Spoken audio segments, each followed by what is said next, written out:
Shane, hello. Jason, We were just how's it talking going? for a second, so we don't really need to like reintroduce. But for those of you listening that maybe aren't watching this, would you mind just quickly introducing yourself and kind of who you are? Yeah, so I'm Shane. I run athletistry all over the internet. Was a professional ballet dancer for 12 years. Danced with the Vienna State Opera, San Francisco Ballet, Queensland Ballet. So I've been in the ballet world my entire life. But that's not obviously the only performing arts that I've done. I've done musical theater. I did ballroom. I did if it was artistic and movement based, I've done it to some degree. Probably with the exception of hip hop, which I think is going to be more your specialty and your understanding. So That's so fair. That's fair. so there We're a there little we go. opposites on that We spectrum. got both sides of the spectrum. Right? Yeah, yeah. And I mean, this conversation came about, the catalyst for a lot of the conversations that have been happening online around ballet was Timothée Chalamet's comments in the town hall discussion that he had with Matthew McConaughey.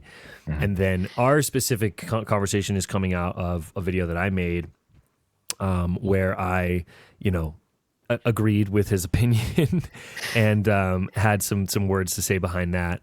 And really quickly, I want to pass it off to you in a second here, but really quickly, I want to qualify that, like, and I said this in a follow-up post because that post is now gone. I don't dislike ballet. I know there's a lot of people that follow me that feel like I have this like discernment towards ballet. It's not that. I think some of my harsher feelings towards ballet do come from the fact that, I do come from a hip hop space, and I come from a space where, the styles that I am fond of don't always get the same level of respect, especially in the studio space, which is where I exist. It's very common that I come across studios that are like, hip hop's the fun class and it doesn't really matter that much. And, who cares who teaches it because, it's just hip hop. And, I've always, I think, had a little bit of a chip on my shoulder because of that, because that would never happen when it comes to ballet in most studios. But I just, again, I want to qualify that, like, I have nothing against ballet. I don't not support ballet.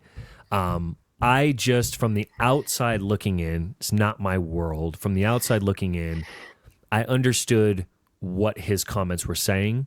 And I do agree to an extent that the general populace is not that involved or passionate about ballet at this point in time. Now, and I think we'll get into this, speaking directly to Timothy's comments, definitely a conversation that I think in private, if it was a bunch of people sitting around a campfire talking, I think a lot of people would be like, yeah, I get what you're saying. I think where it was a little bit of a sticky situation is him saying it on such a large platform and in a way that truthfully was a little bit mocking in a sense, especially the way he followed up with his comment on with the 14 cents comment was very unneeded and made the situation immensely worse. But I wanted to kind of start off with just what your thoughts were when you came across that clip for the first time. What was how did you process it? Yeah, so I saw it and I was like, oh, this is going to be an interesting fallout, because I thought, okay, well, here's a celebrity who in respect to him has had great impact on a lot of the students that I work with, right? Like if I look at the age group that I generally am teaching, it's kind of that 13 to 18-year-old teenage girl, and he very much is like the male idol in that space at the moment, right? Yeah. Like in recent years. So if you're looking at that age group, especially in that demographic, and then they're watching him say, hey, look, no one cares about what you do, and it's these children's, like, it's their passion, it's everything. They live, eat, sleep, nothing except ballet for a lot of these young girls. And then they see him come out and be like, yeah, no, it's dying. Now all of a sudden they're like, well, what do you mean? Like, how can you say that about everything that we're passionate about? So Yeah. to me, that was like, okay, that's where that's first going to hit. And then it just like exploded. Like everyone started talking about it and it became this big thing. My take on it is like, look, if you live in the arts, whether it's film, whether it's dance, whether it's opera, whether it's musical theater, whether it's any theatrical production at all, there's no need to put down any other art form, right? Like we Yeah. can always say, hey, look, it's unfortunate that ballet is potentially struggling financially right now, or that it doesn't have the level of investment that other art forms have. Like, what can we Yeah. do to make that better? Or, hey, like I've noticed that slower build storylines in films are getting not as much attention in the movies Ah, these days, right? So like that's going to be problematic for film.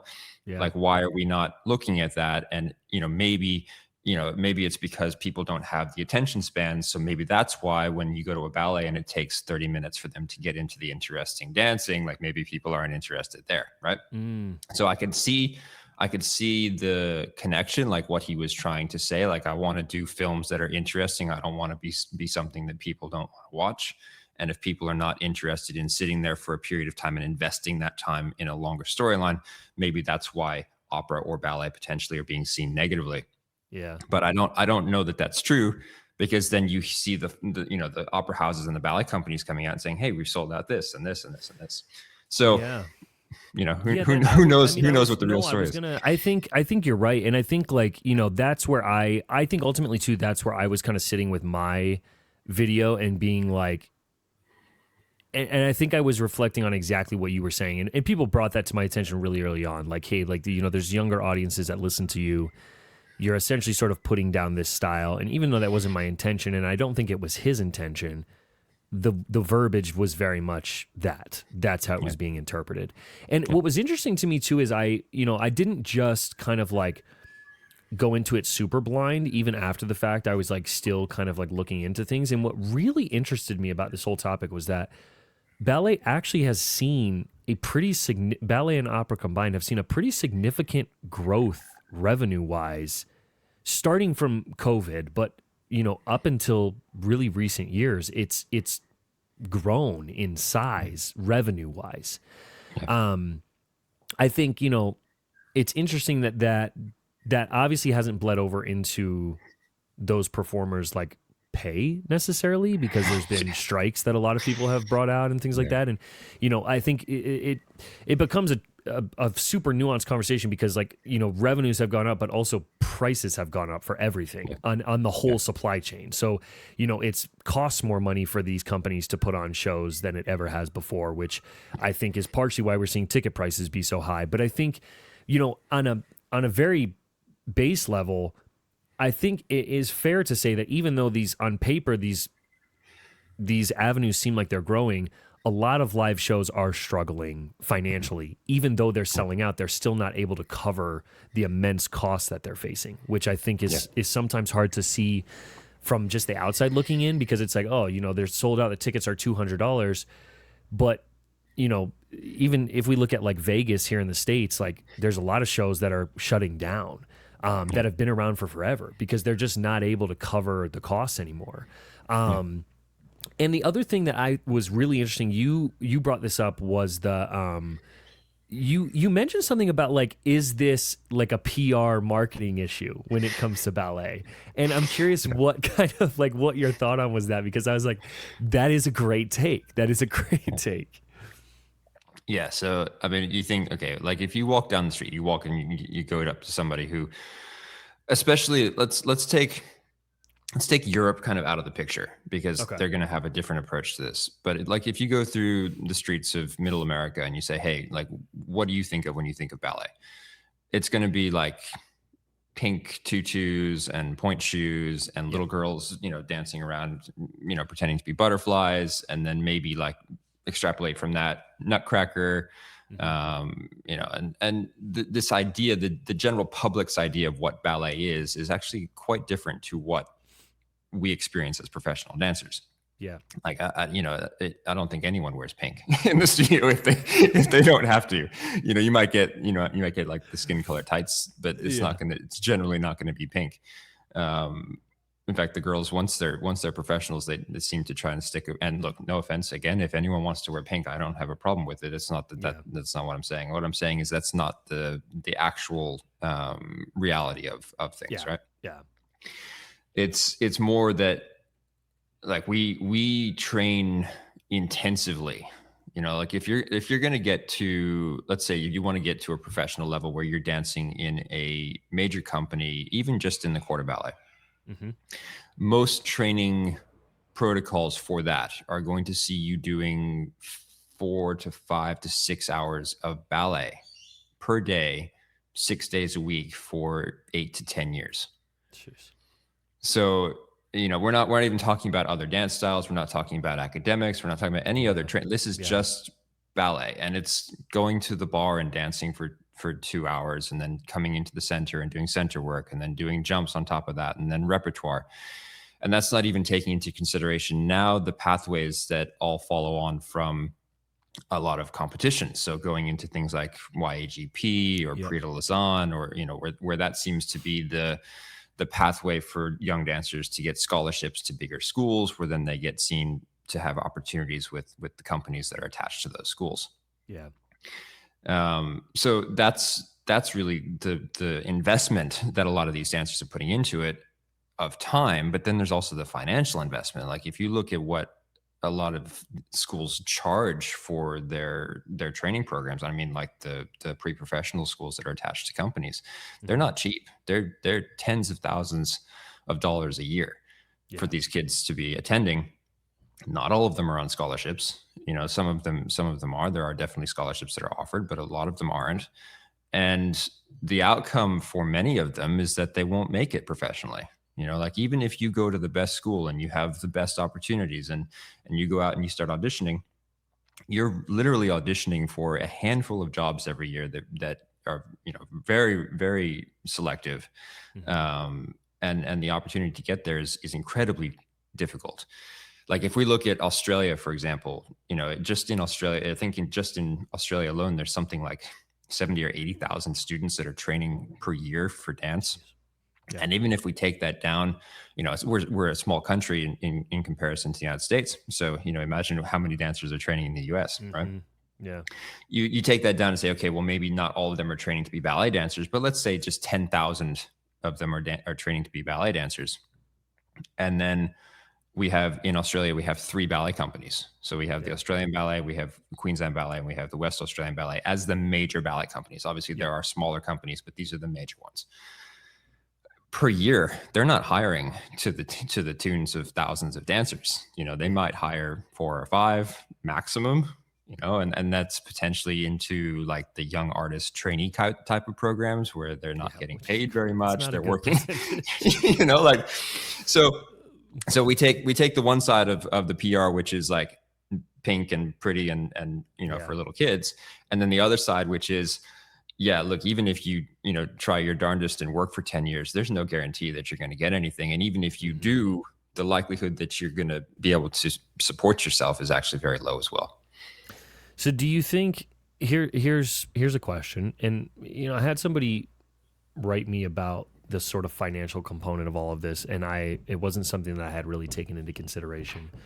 Do you feel like his comments struck a chord so heavily, partially because people recognized the truth behind it, and how am I trying to word this? Like, it's a frustrating lifestyle to put all of that work and time and energy and passion and not necessarily be able to support yourself. So then when somebody in a position of power kind of points the finger and is almost laughing at it, do you think that maybe struck a chord where it was a crossover of like truth mixed with passion, mixed with frustration, to where that's why the fallout was as big as it was?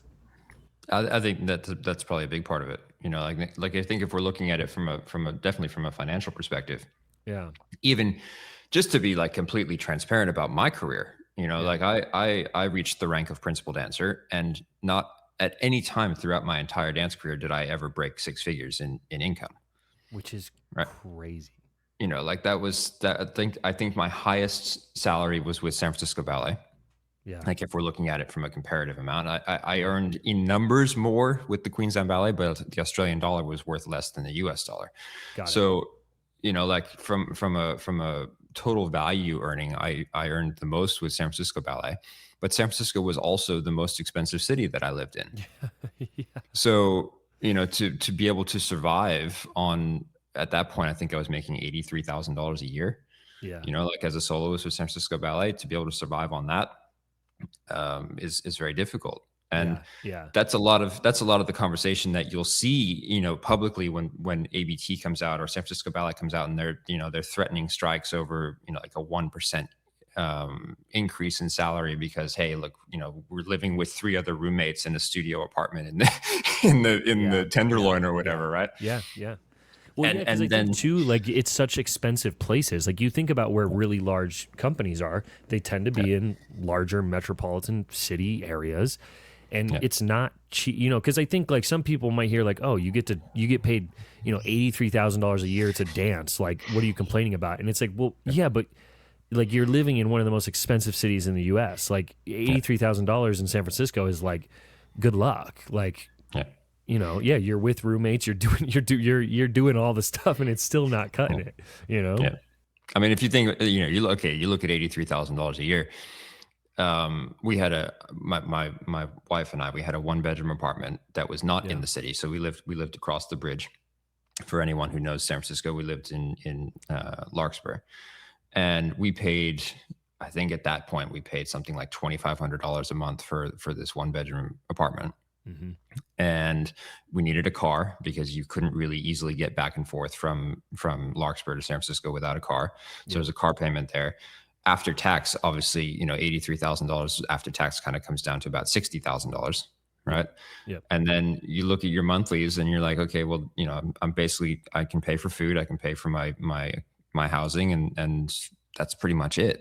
By the time you're paying for everything that life kind of throws at you. So yeah, the number looks big, but the reality is it's not actually covering your living expenses. No. And again, the other, you put in so much for so long. Yeah. Because it's not even, I don't even know that it's really as comparable to like, if you go get like an engineering degree, you spend 4 years of your life going to college, but like we're talking about kids, like you said, that start, 6, 7 years old, maybe even younger. Yeah. They're training like 17 years, 18 years before they even reach that point. Yeah. It's a very unique space. Like you're not going to see a lot of people who first of all have the dedication to train for 10 to 15 years for a profession. Like you get a few things like that, like surgeons, for example, or lawyers, like really, really highly educated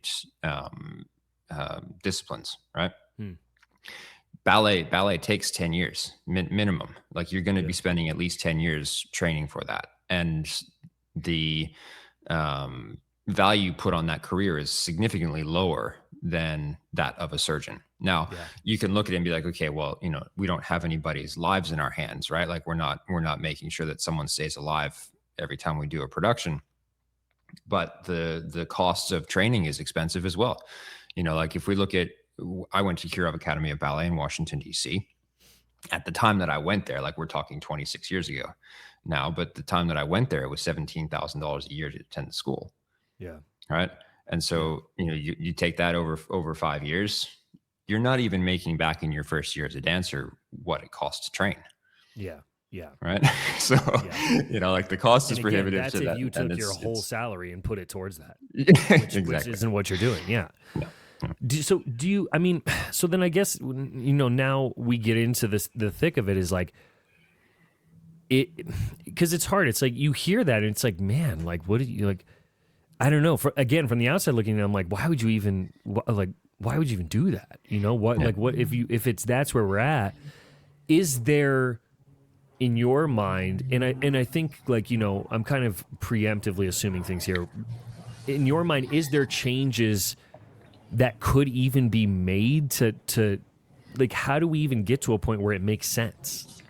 Yeah. Look, I think we have to look at it, from a historical lens. Dance has always kind of taken the back burner to everything else. Mm-hmm. even if we look at the development of opera and ballet alongside each other, because they kind of grew up together. If we take the European traditions of both and we follow them historically, opera was always seen as the high art, and ballet was seen as the secondary. Like we had that court element of dance, but it was kind of like the dances developed within the operas. There was a long period there where the ballet was like a divertissement, or like a small section of the opera performance, right? And in a lot of European opera houses, they still have that. Every year in Vienna, we used to go and we'd be a part of the Fledermaus production in New Year's. So the opera would be the big thing, and then the ballet would perform within the opera. Yeah. And it's still called the Vienna State Opera. And then like the ballet recently, only within like the last 20 years, has had the Vienna State Ballet. So like it's kind of like its own entity to that degree. So, opera has always been number one, then the orchestra, and then the ballet has kind of come after that.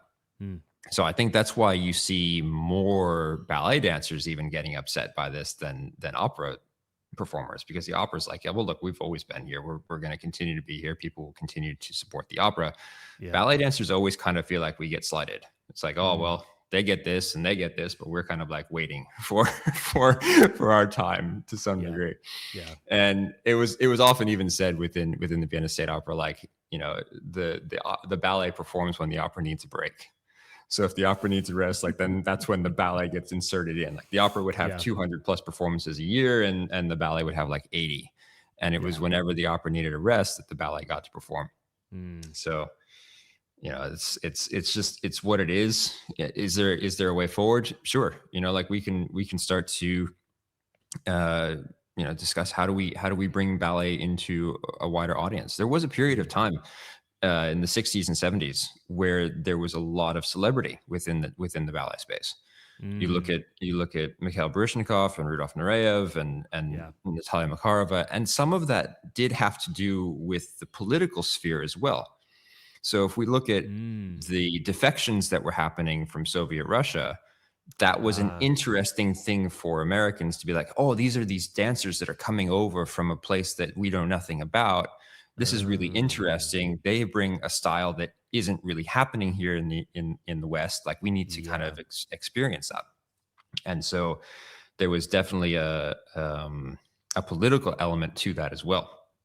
That even from a propaganda perspective, it's like, look, we got the best of Russia, and then now it's come over, and we get to utilize these artists.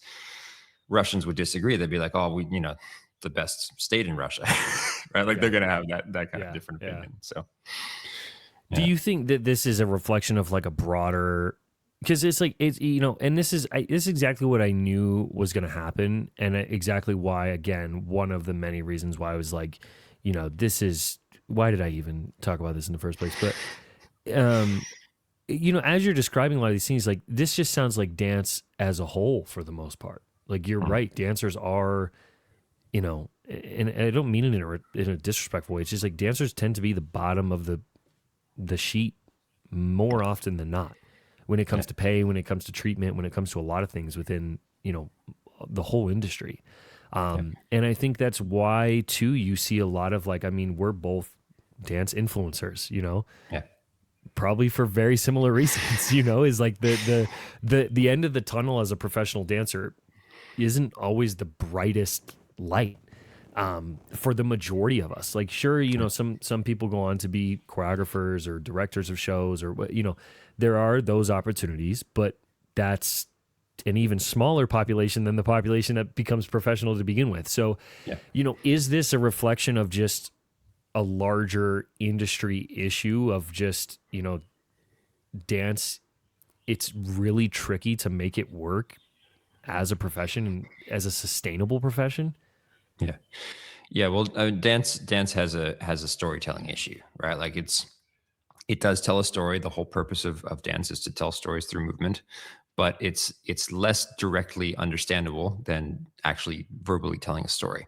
Right. So like if you go out and you're delivering a monologue, that's going to make more sense than if you're doing a variation or a solo. Yeah. Right. Yeah. Even from a musical perspective, singing an aria is going to be able to tell a story better than dancing a potterda. Right. Yeah. So that's always been the fundamental issue for dance, is that it requires a deeper level of investment in your thinking to try to figure out what's being told, Yeah. right? Yeah. So it's not as easily like I can just go in, pick up some dance and watch it and understand what's going on. It does take some training, The even from learning the curve's a viewer's little different. perspective, Yeah. to Yeah. know how to appreciate that. Um, and then we look at it again historically, and it, dance can have a negative view because it's been seen as being only for certain people, right? Like Mm. if we look at from the European perspective, originally ballet was only really done by men. It wasn't Mm. it wasn't done much by women, especially in the courts of Louis the 14th. And then you would have what they called dancers on travesty, where it was basically men dressed up as women to play the women's roles, which we had in theater as well. It's quite common. And then that all kind of flip flopped in the 19th century, where women became the mainstay in the production and men kind of took a back seat to women. And it's very interesting if you follow that through into the 20th century. You then have one of the most influential voices in dance in America, at least, George Balanchine, who very famously said ballet is women. It's not ballet is female. Ballet is not male, right? Mm. And he would even go away from this whole dancer noble male lead and look only for the women to highlight the women. But he had a very specific view of what that woman should look like. Like he's Mm-hmm. very famously said, ballet dancers should have the skin color of a freshly peeled apple, or look at this girl, she would normally be 145 pounds, but for my company she's only 118 and we have to keep her that way. Like Yeah. Yeah. that's stuff that obviously follows within the dance world as well. And so instead of it just being like, let's go watch this beautiful art form, it comes with a lot of baggage. And then Mm. the greater public looks at that and they're like, well, I don't necessarily want to be involved with all that stuff. Like that's kind of a dark space to be in. And you see it coming out now with the discussions around what's happened with Timothée and all the outrage against what he said. But then where's the outrage for the sexual abuse scandals, and where's the outrage for the eating disorders, and where's the outrage for the pushing of forced abusive discipline at young ages and all this stuff, right? And so like there is a little bit of a philosophical fallacy in that, where it's like, well, if you're outraged at one thing, you have to be outraged at another thing, and just outrage. That's a bit of a problem. But also, we should talk about the things that have gone on to some degree, and like, let's try and fix this and make it better, instead of just being like, oh, that's okay, like we'll just brush that under the rug, no problems that happened in this company or that company or whatever. So. Well, and I think, yeah, I think that highlights such a larger human issue of like, we tend to speak out against things that don't necessarily affect us too personally. I think, I see it in the studio space, there's events currently in this day and age that are being put on by people who were in the news for, being very inappropriate with children. But that gets a little bit of a pass because, but I like this event and my dancer likes this event, and it's it gets the kind of the side eye versus yeah, I think it's just interesting in general from the outside looking in what gets latched onto and what doesn't. And I think too, like, I think again, like I keep kind of taking in and going back to his initial statement. And I do think, we won't know unless he qualifies, but even then people probably won't believe it. But I really do think it was a genuine spur of the moment comment that was rooted in, I think, what you had brought up before we hopped on the call, what he had seen with his family growing up. Yeah. And I think that he, clearly in the moment thought about it after he said it and was like, okay, dang it. But, I think, it's hard because, and I also think that like, I don't think it's a crazy thing to say that there's probably been a lot of people that have said exactly the same thing he said behind closed doors. Again, I'm not disvaluing the fact that like the way he said it, the platform he said it on had an effect that was not the most helpful. But at the same time, you can also argue that now, millions of people are talking about this subject, and whether or not that is like it's good talk or bad talk, people are talking about it, and it's interesting. But I think that also does play a role because from my understanding, and you brought it up as well, but this was my understanding too, is he had family members who were heavily involved in ballet, and I think it was reported on in one article that I read that he like grew up going to the theater regularly. And so it would be interesting to hear him extrapolate a little bit on what he saw and what he was getting relayed from those family members in terms of their experience, and how that sort of has carved his worldview. Yeah, and look, when you see the inside of how a ballet company works, and you understand the effort they get to put into putting on a production, and you're watching that from the outside, but then you're also seeing that the small amount of income and the layoff periods. This is something that also no one talks about, unless you're deeply into the ballet space. You're not working 52 weeks out of the year with holiday pay and lots of sick pay and stuff like that. Like you're lucky if you're in a company that has a union, even in the United States. Like not everyone is AGMA, right? Like that's obviously the American Guild of Musical Artists is the main union for ballet dancers in the United States. But what they don't talk about is that when you join a ballet company, you have to join the union. It's required because you can't perform in a union house without having union membership. So the first thing you do is you have to pay. It's $500 to join, or at least it was when I joined San Francisco Ballet. It's $500 to join the union. 2% of your dues go to the union, of your salary goes to the union every paycheck, right? And then on top of that, there's like you're not working 52 weeks a year. So when I danced with San Francisco Ballet, we had layoff periods where we'd go on tour, but then we'd have a week of layoff afterwards, which meant we didn't get salary for that week. We didn't get paid.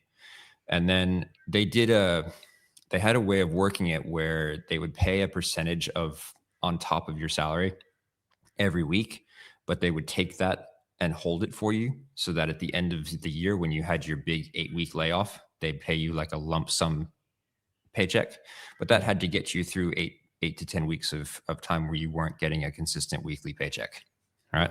Yeah. And that was not too bad in San Francisco because I think we had a 42-week contract in San Francisco. So it was only 10 weeks of layoff a year. But there are companies that have 30-week contracts, 26-week contracts, and then you're only working half the year. Yeah. Other companies do it differently where they'll pay double salary during performance weeks, or they'll do something different to kind of offset that. But it's not, it's not easy. There's no like consistent, I'm locked in, this is going to be a strong ongoing salary. And even that, it's like year to year. So if you don't get the renewal notice, now you got to go and audition and start all over again and hope for the best that you're going to get another job in another company. Yeah. Right? Yeah. So that probably, I'm sure he watched his family struggle. I'm sure he saw that, and I'm sure he knows the financial successes that he's been able to achieve in comparison to what even the top level ballet dancer is going to be able to achieve. There's no financial comparison between those two. So if you're looking at it from a financial reward perspective, which isn't the only reward in life, but if you're looking at it from that perspective, then ballet is significantly less compensated than film. Absolutely. The other thing that I saw you post about was because and I think someone brought it up in my comment section as well. I kind of got lost in the sauce in my own comment section, but I think at some point someone brought up like the government funding of ballet and opera, and you made this great post comparing the funding in ballet and opera versus the funding in like Hollywood. Which I thought was really, really interesting. My follow-up question, and I guess maybe just quickly go through that in case someone didn't see it, kind of what your interpretation was. Yep. So basically, ballet gets a good amount of funding because most ballet and performing arts companies organizations are nonprofit. So they get a good amount of their funding from government grants, from philanthropy, and from subsidies in that regard. Whereas the film industry is obviously largely for profit. I'm sure there are some nonprofit organizations that are putting out movies, but they're not going to be to the same degree that Warner Brothers or Paramount or Netflix even is putting out a movie. And what will happen in those situations is that the state governments, often in the United States, and then similarly in other countries, will give, first of all, tax credits, but then they'll also pay financial incentives for those studios to make films in those countries. Like I know during COVID, because Australia was largely much more open than anywhere else in the world, as far as like once you were in the country, you could basically live life normally. You weren't locked down too much in a lot of places, and especially here in Queensland.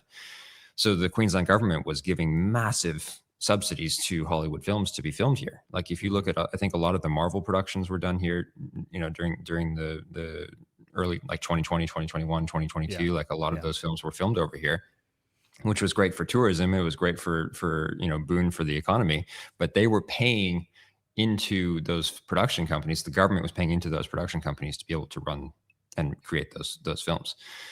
So from an income perspective, like if we take, because someone commented on my post and brought this to my attention, like if we take a percentage of value add, the percentage that is being invested into the film versus what the film is able to make is going to be a lower percentage than what is being invested into ballet and what the ballet is able to make, or what the opera is able to make, right? Like if we say, let's say ballet is bringing in across the board, performing arts organizations across the board are bringing in, let's say $3 to $5 billion a year in investment. They're not making a large return on that investment the same way. If like film is bringing in $20 billion a year, they're making a much larger return on that, investment. Right. Yeah. And now who's seeing the return on that? That would be for someone else to analyze. I'm not I'm not that deep there, but those are the kind of outlooks, I guess. I think to some degree, like if we look at ballet through history and even the opera and even theater, art has always been used as a delivery system for whatever the reigning governments want to deliver. Right. Like if they want to tell a story about something, they will use performing art to do that. Now, theaters became harder to do that because you can't get 10 million people in a theater in Lincoln Center to sit down and listen to a story, but you can get that out through social media, or you can get that out through Netflix. So obviously film and mass production media became the delivery system for whatever information we want to get out. And that is now the more invested delivery system, because that's what is able to reach the masses faster.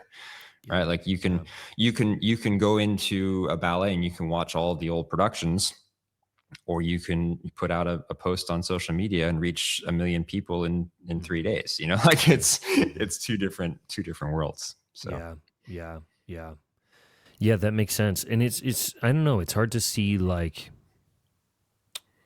what I think it's sometimes scary to think about like where the arts are heading as a whole, especially like live performance arts. Because again, like I understand people are going to see them, but not at the scale I think proportionately than it was at a particular point in time. And I think one, it's just like, the customer's attention is way more divided. Like there's so many more things, kind of to the points that you keep bringing up. Is like there used to be so little things to go do entertainment wise or, media wise. And now, there's so many things to do. That I think it just divides people's attention a little bit more than before. And I think it's hard to recapture that attention. Or I think in the arts, sometimes there's a struggle of like, it's very fleeting. Like there's a recapturing for a moment, like I recently chatted with a friend about like, again, from kind of the outside, Misty Copeland's sort of not peak in the sense of like she's obviously not done, but like when she was everywhere, you know, there was this resurgence of like, okay, you know, where there's eyes there. But then it dips again, and then it's like, and there's nothing for a very long period of time. And I think that a lot of arts face that same thing, where it's just like there's moments of recapturing that attention, but then it's you're kind of always grasping those moments, you know? Yeah.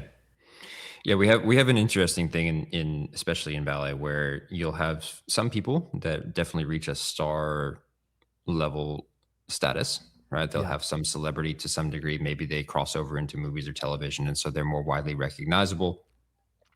I'm sure, like if you walk down the street, especially 10 years ago, and you're like, "Hey, who's Mikhail Baryshnikov?" He'd be more widely known for Sex and the City than he was for his ballet career, right? Mm, So there's that element as well. yeah.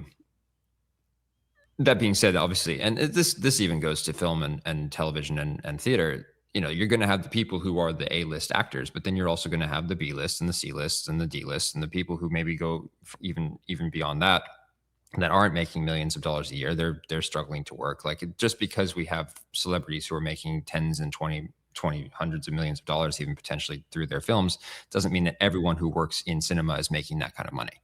For sure. Right? Like that's, For you know, sure. and I think that's an important point to put out there. And even the ones who are making large amounts of money doesn't mean that they're able to hold on to that money. You know, Yeah. like you at that level of a public figure, you've got PR crews and people who are running your social media campaigns and people who are expense, dressing yeah. like you're paying a lot of money, but you're earning a lot of money as well. Mm-hmm. So there's that element.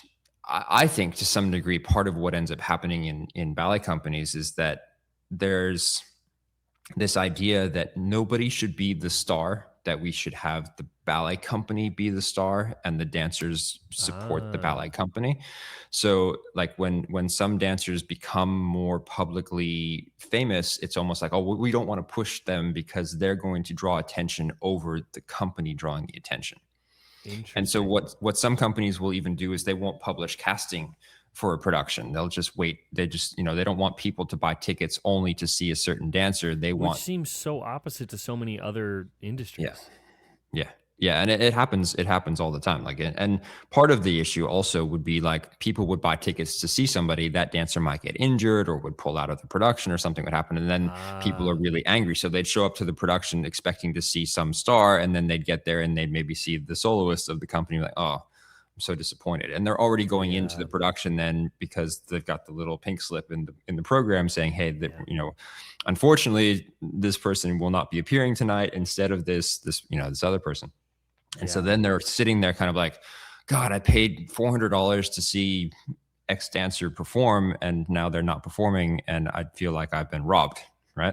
Yeah. When in reality, the ticket price would have been the same for the next performance the next day with that same dancer who's performing that night. But because you didn't get to see the one that you thought you were seeing, you feel like you've kind of had that loss. Yeah. So that makes perfect sense. Yeah. Yeah. Imagine you show up to see Marty Supreme, and instead of it being Timothée Chalamet, it's someone else performing the role, right? That would not go over too well. Not go over too well. Right. I'd love to, get into for a second this sentiment that is, I think really it's predominantly held in like the studio world, but I'm also just curious your general sort of like take on how it's gotten to this point. There is this sentiment in, again, really specifically in like the competitive studio world that ballet is, I think it's twofold. There's an extreme where a lot of people think that ballet is the foundation of all dance. Yeah. And then there's sort of a middle ground where people think that ballet is like the best foundation, or maybe we say support system for a dancer who's doing a lot of styles. Where do you think that like narrative came from? I mean, obviously, who knows where it started? Who knows who the first person was that was like, this is true? But what do you think creates that sort of energy around the style? All right, this is a long-winded answer. Yeah, I got you into the weeds here.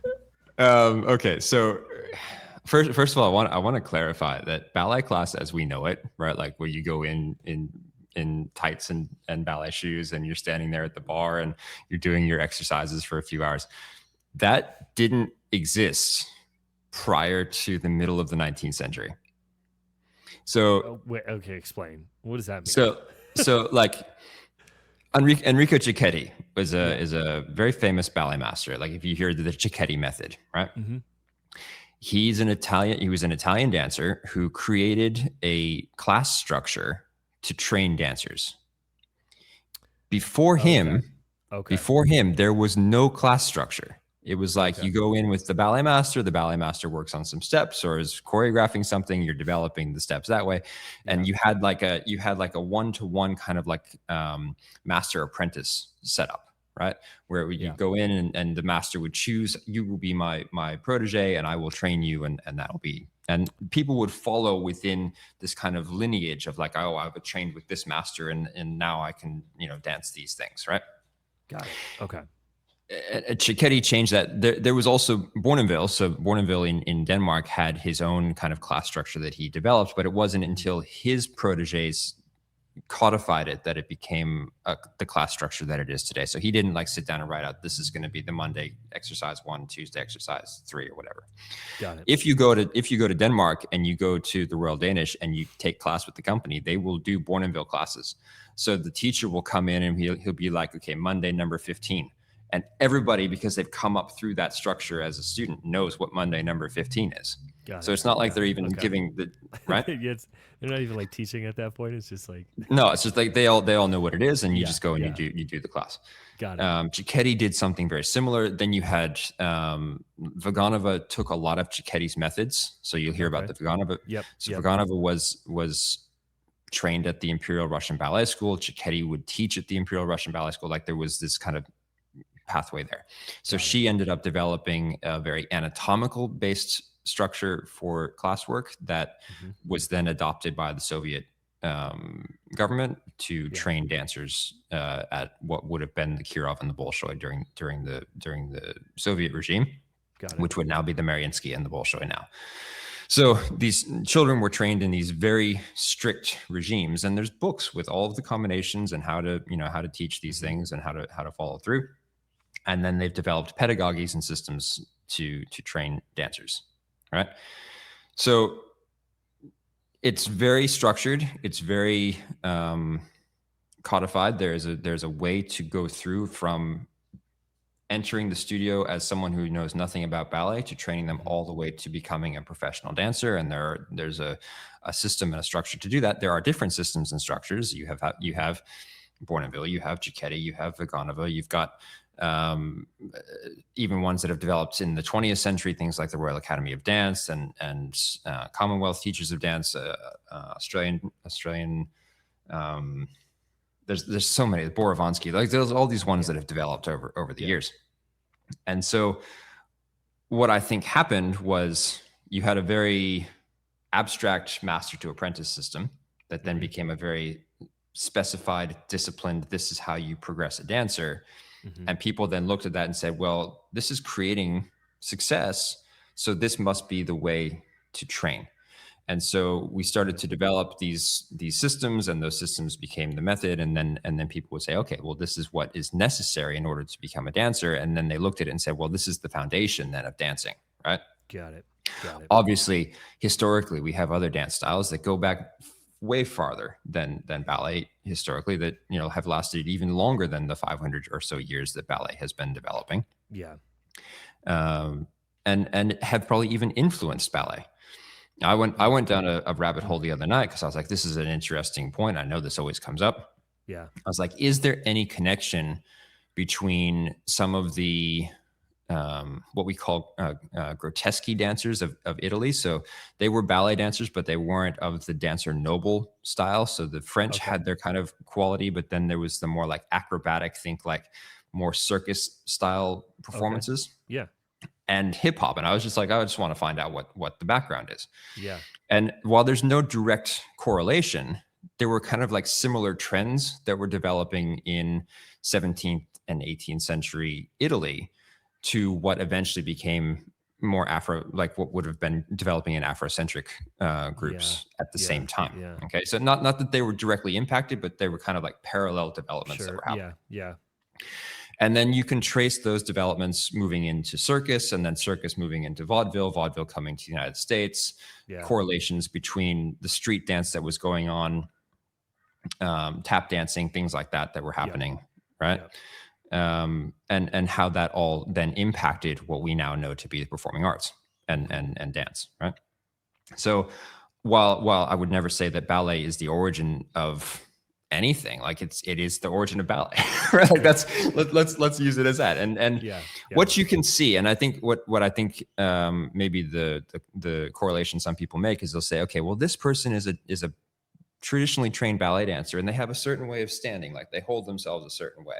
And I like the way that translates over into this style of dancing. So let's get them doing some ballet classes so that they have that presence on stage, right? Yeah. We do have some things like jazz and lyrical that do take a lot of steps from the ballet vocabulary, and they'll take those in and they'll be like, okay, well, like pirouettes, for example, right? But then they're turned in. They're not dancing in the same way. They're dancing maybe barefoot.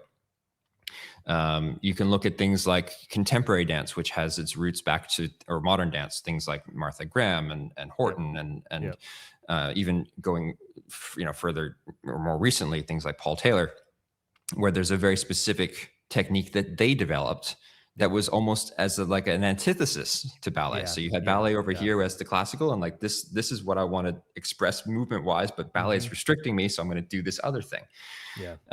But now because full-length productions, like you go like your Swan Lakes, your Nutcracker, Sleeping Beauty, things like that, they're very expensive to put on. So the contemporary dance, the neoclassical works, the things like Twyla Tharp and even then Martha Graham and whatnot have moved into ballet companies, and ballet companies now have to be so diverse that they can train everything. They can do whatever is being thrown at them, any choreographer that comes in. Like I remember in San Francisco Ballet, Wayne McGregor came in and was choreographing a new production, and his choreographic method, he'd come into the studio and he'd put on like Dr. Dre or Eminem or 50 Cent, and he would play that, choreograph to it, but that wasn't what it was being danced to. He had a whole other musical structure that he had in his head, but it was like he just wanted the dancers to move and flow. So, and we have to be so diverse that then the mindset, I think, becomes is like, well, okay, if you want to dance the classical ballet stuff, you're going to need to have all these other things. But obviously, because ballet in their mindset is like, that's the pure dance, right? Because it's very clean and classical and has this classical heritage. That's the foundation. So you need to be able to do that, because that's harder to train than it is to go and train something else. So everyone needs to do ballet as the foundation, and then the other things can layer on top of that. Yeah. I think that's a great answer. And I think I think it makes sense. I think it makes sense. I think if you're a general, if you're getting into dance, I think ballet is it is a great foundation for a lot of dancers to have. I think my biggest argument around the topic has always been like, it isn't the only way to get to said goals that a dancer has. And I think that's where sometimes I get a little riled up, is because I get it. I get that that's a very optimal way for sure. And it is so codified that it's clear, but there's, because people will be like, well, it teaches you to be grounded. There's a lot of ways you could be grounded. I don't know. It teaches you to have good posture. There's all these things that I get it, but there's also other ways that you can do those things too.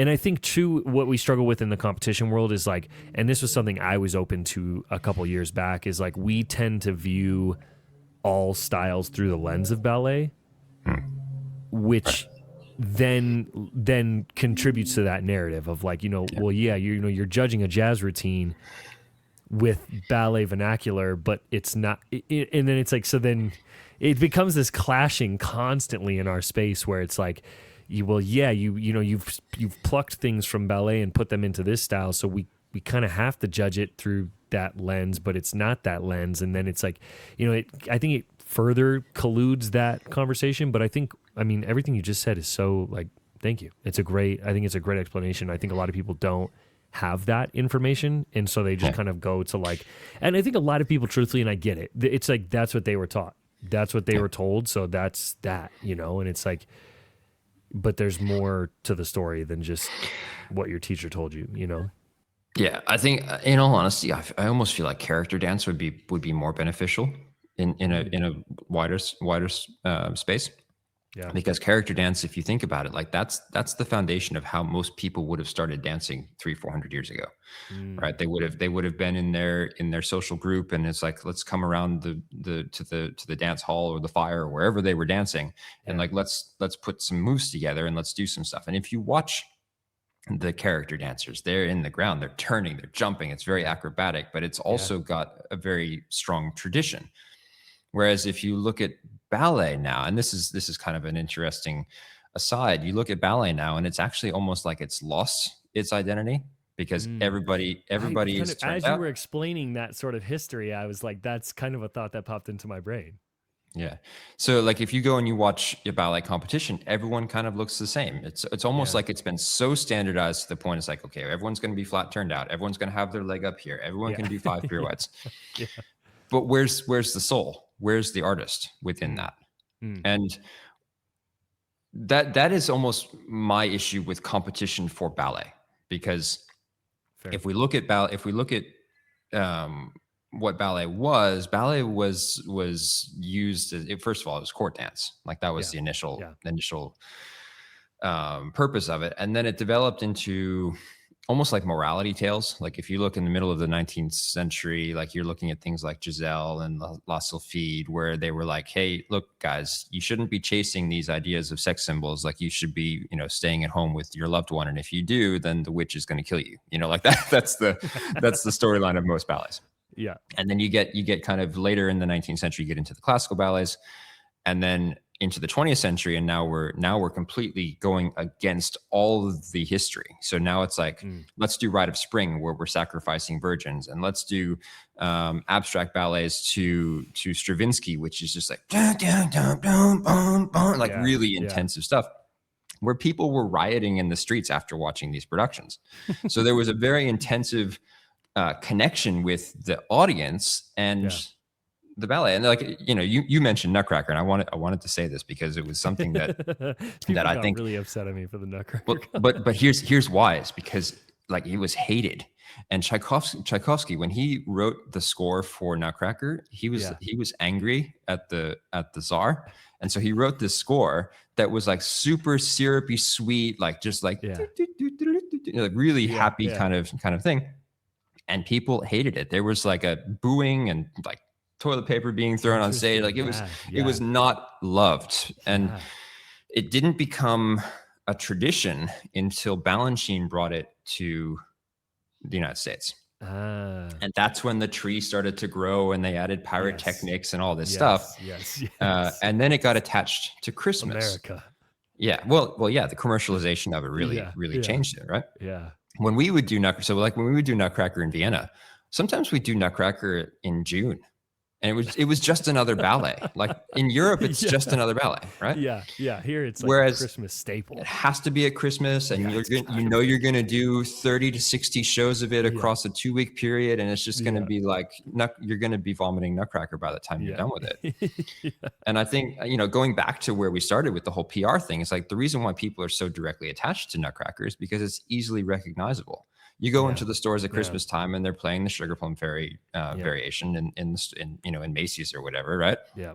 And then they'll be selling the Nutcrackers there, and then they've got the dancers on the screen, and like the whole thing is very connected to Christmas, and Christmas has very strong roots. Yep. So of course there's going to be that tradition, and that's how a lot of people first get introduced to ballet. And maybe they'll never see another ballet in their life, but because they went to see the Nutcracker at 3 years old, it's like, Mommy, I want to be a ballet dancer, right? Yeah. And then that fuels the other economy of ballet, of dance, which is let's go and train our little girls to be ballet dancers, because that's what they do, to be in the Nutcracker. Yeah, it's fair. Yeah. It's fair, man. Thank you so much. Your like wealth of knowledge is so, I love dance as a whole. And so anytime someone is like very knowledgeable in a subject on dance, I'm like, yeah, I'm never going to use this, but let's let's dig into it. And I also think it speaks volumes to how much you care about what you do as well. Like the fact that you take the time to dive into these things so deeply.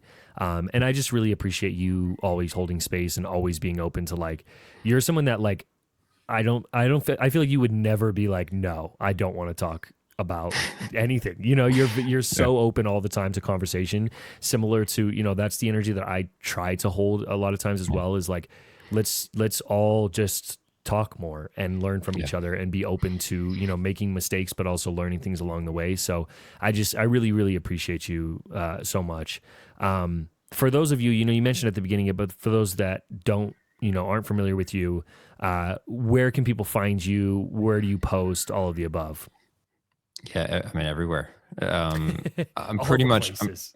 I'm pretty much at Athletistry on all platforms. I'm not on X really. I mean, I have an account, but I don't really do anything there. Fair. But Threads, TikTok, Instagram, Facebook. I'm on YouTube, but YouTube is at Athletistry Official because there's some other account that has Athletistry that is a dead account that I can't get. I can't get the username. Tragic. But yeah, so pretty Amazing. much those Amazing. places. Yeah. Thank you so much. I appreciate you, Shane. Thanks, Jason.